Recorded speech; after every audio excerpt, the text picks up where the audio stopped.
아멘. 할렐루야. 앞뒤로 한번 인사합시다. 사랑합니다. 다 잘 될 겁니다. 그래요. 이제 한 번만 할 겁니다. 이제. 그래요. 사람은 살아가면서 한평생 많은 사람들을 만나게 됩니다. 그리고 그 만남의 삶은 우리로 하여금 때로는 행복하게, 때로는 아프게도 하는 것을 보게 됩니다. 특별히 우리가 사람을 만나는데 그들이 나를 알아주지 못한다면 어떨까요? 매우 섭섭할 것 같습니다. 그런데 제가 그랬어요. 2019년 6월 달에 우리 큰어머니죠. 아버지의 형님. 그 큰어머니가 예수를 믿고 천국으로 가셨어요. 그런데 저는 그때 단 한 번도 궁금하지도 않았고 알고 싶지도 않았었는데 그 큰어머니의 이름을 보게 되었습니다. 그래서 전 처음부터 물어봤어요. 너는 큰어머니, 작은어머니 이름 안 하니까 안 돼요. 여성분은 아니야, 안 돼요. 나는 왜 몰랐을까? 여러분은 아십니까? 그렇죠. 이 큰어머니 이름이 권형님이셨어요. 권형님이. 거의 저녁밥은 제가 그 고향에 살 때 큰어머니 집에 가서 매일 같이 밥을 먹고 왔어요. 아버지랑 어머니랑 식구들이 다 가서.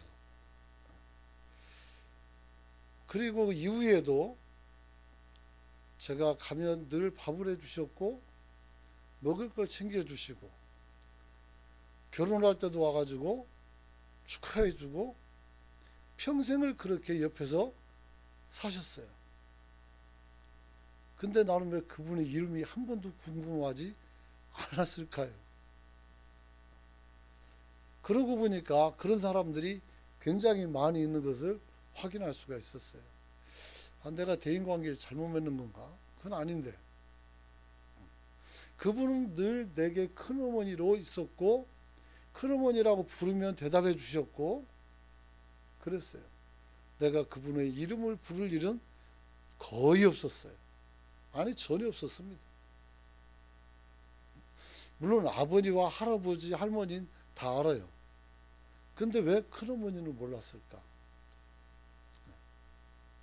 우리 어머니는 또 알죠. 자기 어머니니까. 근데 우리 어머니 말고 가장 많은 밥을 주고 돌봄을 하셨던 분이 그분들인데 나는 왜 몰랐을까? 그렇죠. 많은 식구들을 챙기며 불평 한마디 안 했고 또 어떤 어려움이 있어도 우리들에게 어렵다는 말씀도 한 적이 없었어요. 해질녘까지 밭에서 일하고 논에서 일하고 흙이 묻은 손을 털고 밥을 해서 저녁 늦게 한 가족이 다 모여서 대식구죠. 25명 정도 되니까. 그거 어떻게 다 그잖아요. 그래가지고 밥을 먹었어요. 생각해보면 나는 그동안에 내가 보는 한 면만 보고 사는 것은 아닌가 하는 생각을 해보게 됩니다. 오늘 우리가 하나님을 만날 때 많은 사람들은 하나님은 우리에게 복을 주시는 분, 또 나를 위로해 주시는 분, 또 나를 구원해 주시는 분, 전부 다 내게 유익이 되는 거예요. 다 유익이 돼요. 맞아요. 그런 분이세요. 그런데 하나님께서는 여러분들이 잘 생각하지 않은 부분이 하나 있는데 그게 뭐냐면 우리에게 무엇인가를 바라고 원하시는 분이라는 거예요. 나에게 무엇인가를 바라고 원하시고 나를 통해서 어떤 일을 성취하기를 원하시는 하나님이라는 거예요. 왜 여기는 아멘을 안 할까? 여러분에게 하나님은 기대를 가지고 있어요. 근데 우리는 하나님께 기대를 가지고 우리 기대를 채우는 데는 열심이지만 하나님의 기대를 채우는 데는 얼만큼이나 열심을 했을까? 물론 뭐 교회에서 봉사하고 전도하고 또 여러분들 삶 속에서 나름대로 여러분들은 최선을 다해서 살아가고 있는 거 알고 있어요. 그래서 수많은 요구가 있지만 오늘 본문에서 보면 하나님은 우리 마음이 깨끗한 사람이 되기를 원하셔요. 그래서 마음이 청결한 자는 복이 있나니 그가 하나님을 볼 것이다 이렇게 말씀했어요. 저는 벌써 2주간 동안에 이 말씀을 통해서 마음이 청결한 것이 무엇인지를 말씀을 드렸습니다. 그렇다면 어떻게 하면 우리가 이 마음을 청결한 상태로 유지해서 하나님을 만날 수가 있을까 하는 생각을 해봐야 됩니다. 여러분, 하나님의 마음을 하나님 우리에게 청결한 마음을 주셨다면 우리가 하나님 앞에 이것을 유지하려면 오늘 청결한 대상인 완전한 청결한 대상인 예수님을 내 안에 모시고 그분을 따라가는 삶을 살라라고 지난주에 말씀을 드렸습니다. 그리고 우리가 하나님을 향해서 싱글마인드를 향해서 일편단심 하나님에게만 마음을 두시라고 말씀을 드렸습니다. 그런 사람들에게 오늘 제가 설교할 내용이지만 하나님은 자기를 나타내 보여주신다고 말씀합니다. 8절을 같이 한번 읽어봅시다. 시작. 마음이 청결한 자는 복이 있나니 그들이 하나님을 볼 것이요. 할렐루야. 이 하나님을 본다는 것은 굉장히 대단한 거예요. 하나님은 영인데 어떻게 봐요? 하나님은 영이시기 때문에 형체가 없으세요. 그런데 마음이 깨끗하면 보인대요. 대단하네요. 그래서 옛 동화가 생각이 났어요. 벌거벗은 임금님. 내가 옷을 입었는데 아무것도 안 입었어 사실. 그런데 착한 사람은 내 옷이 보이고 나쁜 사람에게는 안 보인다는 거예요. 그 사람들은 벌거벗은 임금을 보고 야 옷이 좋다고 박수치고 난리가 났어요. 그래서 밖에 나갔더니 애들이 그래요. 얼레리 꿀레리 임금이 벌거벗었대요. 이렇게 했나 봐요. 그때 알게 된 거예요. 내가 벌거벗은 것이구나. 마음이 누가 깨끗한 걸까요? 임금이 옷이 안 보이는 아이들이 마음이 더러운 걸까요? 아니면 없는 옷을 입는 것처럼 생각하고 말하는 어른들이 잘못된 것일까요? 참 안타까운 일이에요. 어린 아이들은 보이는 대로 믿지만 우리는 생각한 대로 믿습니다. 알고 있습니까? 아멘을 하셨지만 썩 좋은 건 아니에요. 그게. 왜냐하면 우리가 잘못된 생각을 가지고 있으면 잘못된 것을 믿어버리기 때문에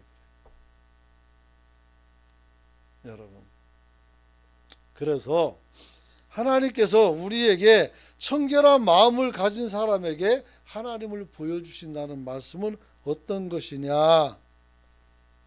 우리 마음이 순수하고 깨끗한 사람에게 하나님의 일하심이 드러나 보이는 줄로 믿으시기 바랍니다. 하나님이 일하시는 걸 보이는 거예요. 비행기를 타고 제가 먼 나라를 날아간다고 생각했을 때 나는 조종사의 얼굴을 한 번도 보지 못합니다. 하지만 이 사람이 열심히 일하는가 아닌가는 알 수가 있어요. 비행기가 안전하고 평안하게 쭉 날아가면 내가 그 사람이 어떤 게 색이 먹고 어떤 성격을 가졌는지 아무것도 몰라도 아, 얘가 잠 안 자고 열심히 일하고 있구나. 이 믿게 되는 것이죠. 우리는 보이는 대로 믿는 것이 아니라 보이지 않아도 우리는 믿을 수가 있어요. 어떻게 해요? 하나님이 일하시는 것을 우리가 눈으로만 보는 것은 아니기 때문이죠. 어떤 때는 감정으로, 어떤 때는 환상으로, 어떤 때는 꿈으로, 어떤 때는 하나님의 말씀으로 하나님이 우리 안에 나타나서 말씀을 주실 때가 참 많아요. 여러분. 그러므로 우리가 하나님을 만날 수가 있어요. 그런데 내가 마음이 안 깨끗해도 사실은 어떻게 돼요? 읽을 수 있는데 왜 그러느냐 라고 말할 수 있어요. 여기에 중요한 비밀이 하나 있어요. 우리가 마음이 깨끗하지 않으면 하나님이 일하시는 것을 전부 깨끗하고 말갛게 볼 수가 없다는 겁니다. 내 안경에다가 페인트로 막 노란색 발라가지고 앞에 하나도 안 보이게 해놓고 쓰고서 쳐다보면 어떻게 돼요? 앞에 사람이 안 보여요. 우리 눈이 어두우면 눈이 있어도 보지 못하고 귀가 있어도 듣지 못한다고 주님께서 말씀하셨어요. 우리 마음이 깨끗이 유지가 되면 하나님이 일하는 것을 통째로 보게 되는 줄 믿으시기 바랍니다. 여러분. 그래서 우리가 하나님 앞에서 얼굴을 본다는 것은 정말 어려운 일입니다. 본래 죄 많은 인생은 전능하시고 완전하신 그리고 영원 불변하신 하나님을 대면할 수가 없어요. 출애굽기 33장 20절 한번 열어주시기 바랍니다. 출애굽기 33장 20절 같이 한번 안 나오네요. 예, 있습니다. 같이 읽으면 시작. 또 가라사대 내가 내 얼굴을 보지 못하리니 나를 보고 살 자가 없음이라. 내 얼굴을 너희는 볼 수가 없다. 하지만 나 보면 살 자가 다 죽어야 된다는 거. 그러면 마음이 깨끗한 사람도 어떻게 죽어야 되는 거예요. 그런데 하나님이 자신을 드러내 보이실 때는 괜찮아요. 여러분. 그래서 오늘 우리가 마음이 청결하다는 것은 우리가 육신의 장막을 벗고 주님 앞에 서는 날 그때는 우리가 하나님을 볼 수가 있어요. 그러나 우리가 하나님을 보길 원한다면 반드시 해야 될 게 있어요. 찾아보니까 출애굽기에 나와 있는 3장에 나와 있는 오늘 모세가 하나님을 만날 때 하나님께서 이렇게 네가 선 곳은 거룩한 곳이니 내 발에서 신을 벗으라 이 말을 해요. 이게 복음서도 나오고 사도 그 바울서신에도 나와요. 똑같은 말이에요. 그래서 하나님을 대면할 때 우리는 뭐라고요? 신발을 벗으라겠어요. 왜 신을 벗어야 됩니까? 그 발에서 냄새나서 그런 건가요? 그건 아니죠. 거기에는 하나님이 계신 곳이기에 우리가 어떻게 돼요? 뭘 신고 들어가서는 안 되는 거예요. 얘를 초선 갖추고 신을 벗음으로 나의 삶을 내려놓고 가는 거란 말이에요. 제사장이 제사 드리러 들어가서 백성들이 죄가 많으면 죽어요. 거기서 하나님의 짐승을 받지 않고 사람을 받아요. 그래서 옷 끝에 방울이 달렸어요. 그래서 그리고 허리띠에다가 줄을 달아서 이 사람이 가만히 있고 소리가 안 나면 밖에서 줄을 당겨요. 죽었나 살았나. 그러면 감각이 좀 꺼내보면 시체가 나와요. 그리고 살아있으면 줄을 당기지 말라고 신호를 준단 말이에요. 여러분, 하나님 앞에 갈 때 제사장은 어떻게 돼요? 그날이 내 마지막 날이라는 생각을 가지고 들어가야 되는 거예요. 오늘 우리가 하나님을 만날 때도 똑같아요. 우리가 지금 내가 만난 하나님이 이제 마지막일 수도 있다는 생각을 가지고 주님께 나갈 수 있기를 축원합니다. 하나님이 여러분의 영혼을 오늘 걷어가 버리면 끝이요. 그러므로 우리는 하나님 앞에 나가는 것이 굉장히 두려운 일이 되는 거예요. 여러분, 그러므로 우리가 하나님 앞에서 깨끗한 심령으로 내 삶을 다 내려놓고 온전히 하나님 앞에 나타나서 그 음성을 듣고 순종할 수 있기를 축원합니다. 또 계시를 통해서 왔어요. 계시는 성경입니다. 그리고 꿈을 통해서도. 그리고 이런 모든 만남을 우리는 뭐라고 표현하냐면 내가 하나님을 경험했다 이렇게 말합니다. 내가 누구를 만났다는 것은 그 사람을 경험한 거예요. 제가 만약에 대통령을 만났으면 어떻게 돼요? 그분을 경험하는 것, 그분이 나에게 말하는 것, 내가 말하는 것 가지고 인격적 교류를 통해서 경험하는 것. 제자들은 예수님을 만났고 그 만남을 통해서 예수님을 경험했어요. 이분이 누구인지를 알게 된 거예요. 우리도 하나님을 경험할 수 있기를 축원합니다. 창세기에 나오는 태초에 하나님이 천지와 만물을 창조하셨어요. 아무것도 없는 공허 가운데서 하나님께서 이런 것들을 만들어내신 거예요. 우리는 그냥 눈으로 보고 아 산이 있구나, 사람이 있구나, 사물이 있구나 하지만 아니에요. 하나님이 다 만들어 놓으신 거예요. 그래서 성경을 통해서 하나님을 만나면 자연 만물을 보고 야 대단한 신들이 어떻게 만들었지? 이렇게 여기서 끝나는 것이 아니라 하나님의 전능성과 위대성 그리고 하나님의 주권이 눈에 보이기 시작하는 거예요. 그러면 여러분들이 성경을 읽을 때 어떻게 돼요? 모든 것이 다 달라져요. 여러분의 삶이 완전히 달라지게 돼요. 왜? 하나님의 주권이 보이는데 거기서 우리가 어떻게 거절하냐고. 안 돼요. 우리가 하나님을 제대로 만날 수 있는 저와 여러분이 되시길 축원합니다. 축원합니다. 마태복음 6장 21절로 24절 보니까 주님께서 이렇게 말합니다. 내 보물이 있는 그곳에 내 마음이 있다 그랬어요. 내 보물이 어디에 있느냐는 거예요. 내 보물이 뭐냐는 거예요. 자식이 있으면 맨날 우린 자식에만 관심이 있는 거예요. 사업장에 있으면 맨날 사업에만 관심이 있는 거예요.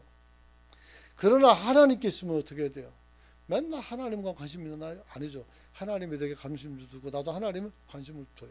그리고 하나님께서 내 주변을 살피게 하고 그들을 사랑하게 하고 돌보게 하고 여러분을 통해서 세상을 밝게 하고 어둠을 사라지게 할 줄로 믿으시기 바랍니다. 그래서 하나님께서는 우리가 하나님께 바라는 것도 많지만 하나님께서도 우리에게 바라는 게 진짜 많다는 거예요. 정말 어떤 것은 내가 할 수 있을까? 하는 것도 있단 말이에요.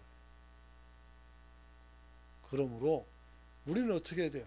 하나님께 기도할 때 하나님 이거 주시오 주시오도 있지만 하나님 이것을 할 수 있도록 도와주세요도 여러분이 기도할 수 있기를 축원합니다. 이런 사람들이 더 성숙한 기도를 하게 되고 교회 권사님들, 장로님들, 안수기사들 기도는 그래야 돼요. 물론 자기 가족을 위해서 기도하죠. 그렇죠.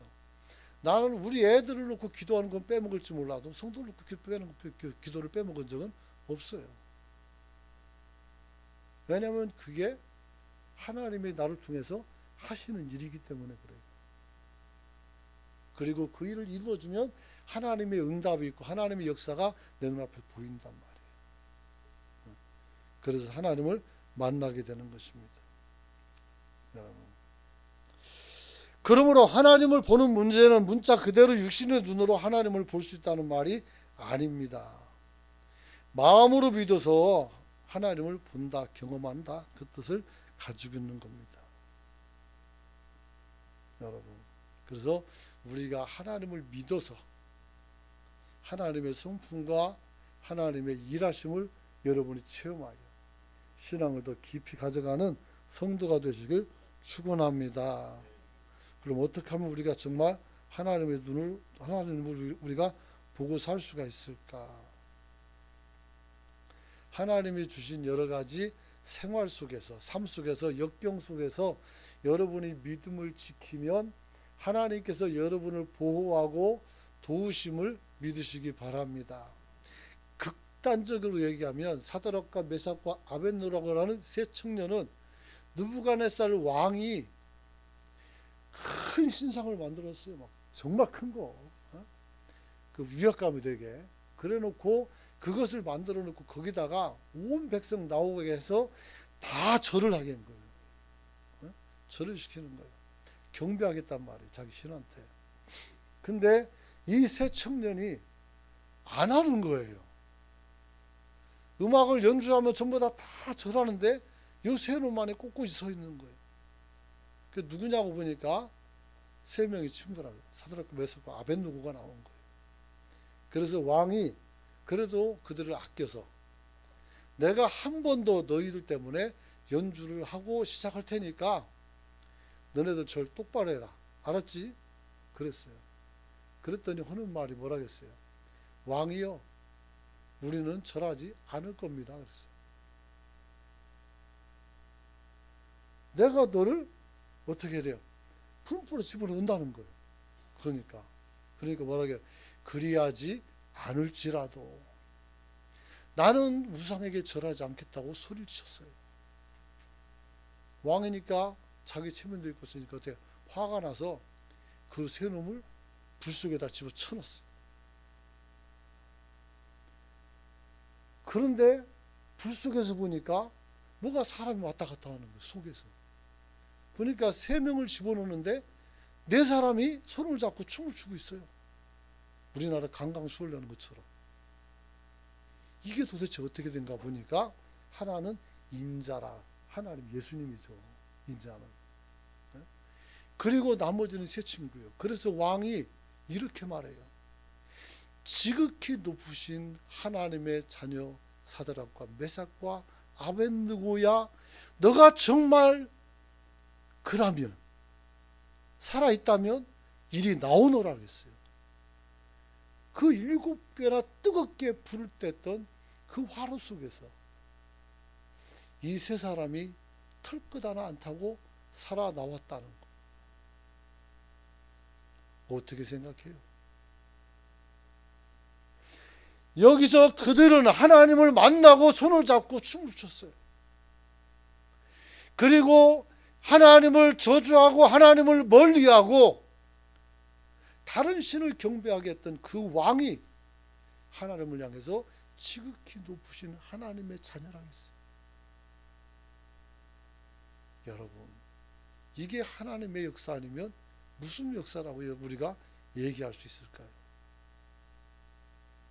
역사에는 이런 일들이 많습니다. 그래서 오늘 믿음을 가지고 어려움을 이기는 모든 사람들에게 하나님이 지금도 함께하는 줄 믿으시기 바랍니다. 그래서 그 친구는 잘 모르겠지만 제가 이제 그 친구 잘 알기는. 근데 이준호 목사라는 분이 있어요. 근데 그분이 나는 하나님을 절대 부인할 수 없습니다. 그래요. 왜 그랬더니 자기 등을 보는데 이렇게 흉터가 있어요. 근데 그 흉터가 생기면서 뱃속에 들어서 암이 녹아서 치유받았어요. 그러니 어떻게 되겠어요? 이거는 하나님을 부인할 수가 없는 거예요. 여러분도 하나님을 만나야 될 줄로 믿습니다. 그런 거죠. 하나님이 우리에게 확실히 보여주는 방법, 말씀을 통해서 가장 많이 보여주죠. 그리고 꿈으로도 나타나시기도 하고, 그리고 여러분들이 계시는 환상을 통해서도 하나님이 나타날 수도 있어요. 이런 것들은 흔한 것은 아니에요. 하지만 없는 것도 아니에요. 그래서 여러분들도 하나님께 기도하여 하나님의 살아계심을 좀 만나는 저와 여러분이 되시길 축원합니다. 그러면 이 마음이 청결한 사람들에게 왜 이렇게 큰 은혜를 주실까? 그럼 우리는 이 청결함을 계속 유지하는 방법은 무엇일까? 이걸 잘 모르니까 우리가 은혜를 받아놓고 지금은 맹숭맹숭하게 살아가는 거예요. 네, 그러면 안 돼요. 첫 번째 뭐냐면 나는 항상 내가 깨끗한 상태로 나를 유지할 수가 없다는 사실을 인정해야 돼요. 나는 허물이 많고 질고가 많고 연약한 존재라는 것을 알아야 돼요. 그래서 우리는 어떻게 해서 하나님을 붙잡아야 돼요. 예수님을 붙잡아야 돼요. 예수를 손으로 붙잡아야지 살아요. 내 껴로 아무리 해도 안 되고 내 지식으로 아무리 해도 안 되고 무엇을 해도 안 돼도 예수님을 잡으란 말이에요. 거기에 답이 있단 말이에요. 제 청년 때 그랬어요. 목사님들 무슨 말만 하면 너 기도해라. 너 기도해라. 나 기도하고 말이에요. 사실은. 뭘 기도를 또 하라는 거예요. 그런데 내가 목사가 되고 보니까 그게 맞아요. 기도해야 돼요. 언제까지? 응답이 될 때까지. 여러분 포기하지 말고 기도할 수 있기를 원합니다. 여러분 내 마음이 깨끗해지는 것은 우리가 마음을 지켜서 깨끗해지는 것이 아니라 하나님이 내 마음을 창조하는 줄로 믿으시기 바랍니다. 할렐루야. 하나님이 우리를 창조했어요. 시편 51편 10절에 하나님이여 내 속에 정한 마음을 창조하시고 내 안에 정직한 영을 새롭게 하나이다. 영혼을 새롭게 하고 마음은 창조하는 거예요. 오늘 창조된 말이라도 내일 있으면 어떻게 못될지 몰라. 하나님이 또 창조해 줘야 돼. 연속적으로 기도하는 성도가 되시길 축원합니다. 여러분 어떻게 창조합니까? 하나님의 은혜와 진리의 말씀으로 우리가 도전받고 깨달아서 우리는 새로운 창조물 피조물이 되는 줄 믿으시기 바랍니다. 여러분 또 한 가지는 물과 성령으로 우리는 깨끗해질 수 있어요. 그래서 우리가 세례를 받는 것입니다. 물과 성령이 거기에 임해요. 그리고 성례전을 통해서 우리가 그리스도의 몸에 참여함으로써 우리가 회개하고 물과 또 성령 우리가 제세를 받는 건 아니지만 다시 그 은혜를 소환해서 우리가 다시 하나님 앞에 정결한 사람으로 변화되고 세워지는 줄 믿으시기 바랍니다. 그리고 무엇보다도 단 하루로서 완전하게 예수의 그 보혈의 피가 저와 여러분을 깨끗하게 하는 줄 믿으시기 바랍니다. 그러므로 우리는 이 피의 효능과 은혜를 절대로 잊어서는 안 됩니다. 그 무거운 십자가를 지고 상처난 몸으로 저와 여러분을 살리겠다고 골고다 산을 올라가신 주님을 생각해 보십시오. 7번 넘어졌다는 장소가 있어요. 예루살렘 가면 볼 수가 있어요. 거기마다 기념필에 패가 붙여 있어요. 꽤 먼 거리예요. 그냥 걸어가는 것도 힘든데, 관광객이 되어서 가는 것도 힘든데 그 무거운 거 지고 가는 건 어렵죠. 지금은 다 상가가 옆에 있어가지고 길 같지도 않아요. 여러분 우리가 할 수 있는 것은 딱 한 가지입니다. 한번 따라서 합시다. 예수만 바라보자. 예수만 바라볼 수 있기를 축원합니다. 이제 말씀 마치려고 합니다. 사랑하는 성도 여러분, 마음이 청결한 자는 복이 있나니 하나님을 볼 것이라고 했습니다. 마음이 깨끗하고 청결하면 하나님이 어떻게 우리 안에 들어오셔서 성령께서 이제는 보는 게 아니라 우리와 함께 산다고 했어요. 우리 마음을 자주 청소하고 자주 회개하고, 그래서 오늘 성령께서 여러분을 떠나지 않고 이끌어갈 수 있도록 여러분들이 주님을 따르는 성도가 되시길 축원합니다. 예배 외에 다른 목적을 가지고 여기서 앉아 있다면 그 사람은 청결한 사람이 아닙니다. 하나님이 보이지 않을 겁니다. 하나님을 만나기를 소망하고 하나님을 예배하며 찬미하며 내 자신을 드리는 자들에게는 하나님이 보일 것입니다. 그리고 여러분에게 난 그렇게 역사한 줄로 믿습니다. 그러므로 기도합시다. 하나님, 내 영혼 속에서 오랜 시간 동안에 하나님과 내가 따로 있어서 이미 죽은 자같이 되었는데 하나님 내 영혼 살려주시고 내 생명 살려주시고 나 다시 주님을 만나서 하나님 앞에 충성할 수 있게 해달라고 주의 지고 통성으로 기도하기 원합니다. 주여, 은혜와 사랑을 감사를 드리나이다. 이 땅에 살아갈 때에 우리가 아버지 하나님이여 하나님과 동행하고 아버지 뜻을 따라 아버지 살아가는 목사일지라도 아버지 어느 순간 돌아보면 아버지 주님이 사라졌고 나 홀로 아버지 공허하게 아버지 하나님의 거기가 어딘지도 모르는 곳에 아버지 서 있음을 발견할 때가 있음을 고백합니다. 주여, 주여, 내가 주님만 따라왔다고 생각했는데 내가 주님만 의지한다고 생각했었는데 아버지 작은 욕심들과 작은 일들이 하나하나 쌓여 아버지 나와 주님 사이에서 담이 되었고 아버지 내가 알지 못하는 순간에 아버지 내가 하나님이 보이지 않아도 아버지 주님을 찾지 않는 아버지 그런 인생이 되었었음을 고백합니다. 아버지 이제 아버지 내 마음은 아버지 더러움과 추함과 연약함으로 아버지 점철되어 있으니 어찌하면 되겠나이까. 주님 이 시간도 나를 깨끗이 씻어주시되 아버지 그리스도의 보혈의 필로 아버지 다시 한번 깨끗이 씻어주시길 원합니다. 아버지 이제는 아버지 주님을 만나길 원합니다. 이제는 주님 앞에 신발을 벗습니다. 이제 주님 앞에 내 머리를 숙이며 아버지 손을 내밀어 아버지 주님의 손잡길 원합니다. 하나님 찾아와 주시옵소서. 아버지 그냥 가지 않게 도와주시옵소서. 하나님 주님께서 저들과 동행해 주시길 원합니다. 이제는 우리가 하나님을 만났으니 아버지 주님과 동행하며 아버지의 뜻에 순종하며